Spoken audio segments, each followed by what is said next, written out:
Allora, Raffaele, come nasce Babbo Natale e la pozione delle 13 erbe? Nasce dalla volontà di Fondazione AIDA di proseguire il cammino iniziato lo scorso anno con Buon Natale e Babbo Natale, e cioè di portare a Verona, durante il periodo delle festività natalizie, un musical originale nella trama e nelle musiche dedicato a tutta la famiglia.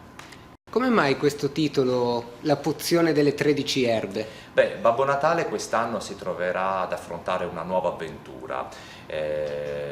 Dopo essere riuscito l'anno scorso a superare e a sconfiggere il mago Bisesto, quest'anno si dovrà cimentare con una nuova rivale, la regina Tormenta, che scatenerà su di lui un terribile incantesimo, e la pozione delle 13 erbe sarà l'unica in grado di salvare Babbo Natale da questo incantesimo e salvare anche il Natale per tutti i bambini del mondo.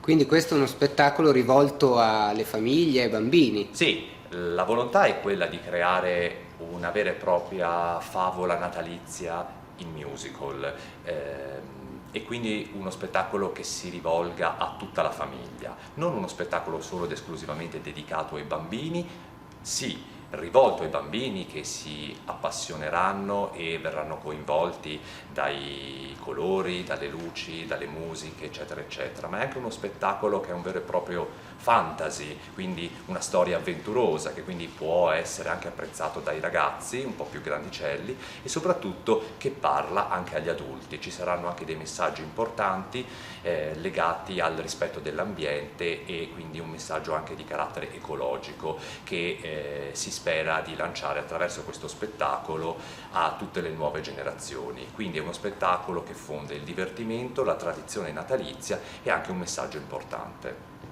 Un'ultima domanda, parlaci un po' del team creativo, del cast, è lo stesso dell'anno scorso? Allora, il team creativo è lo stesso dell'anno scorso, nel senso che Fondazione AIDA, dato il successo di Buon Natale e Babbo Natale, ha confermato me alla regia. Io ho collaborato alla drammaturgia originale insieme a Pino Costalunga, e le liriche e le musiche sono state composte come l'anno scorso da Laura Facci. Il cast invece è cambiato. Quest'anno avremo nel ruolo di Babbo Natale Matteo Ippolito, poi ci sarà Agnese Falongo, Danny Vignotti e Marco Gabrielli. Inoltre ci sarà anche la partecipazione di una partecipazione straordinaria di cui sono molto contento, di due danzatori che collaborano con la Fondazione Arena di Verona, che sono Luca Condello ed Elisa Cipriani.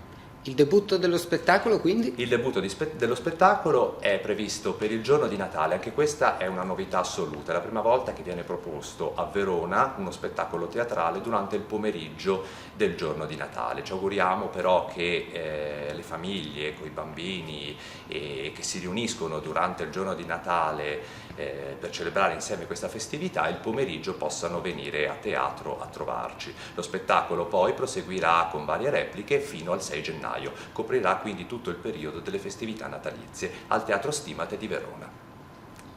Grazie Raffaele, ci vediamo a teatro. Vi aspetto.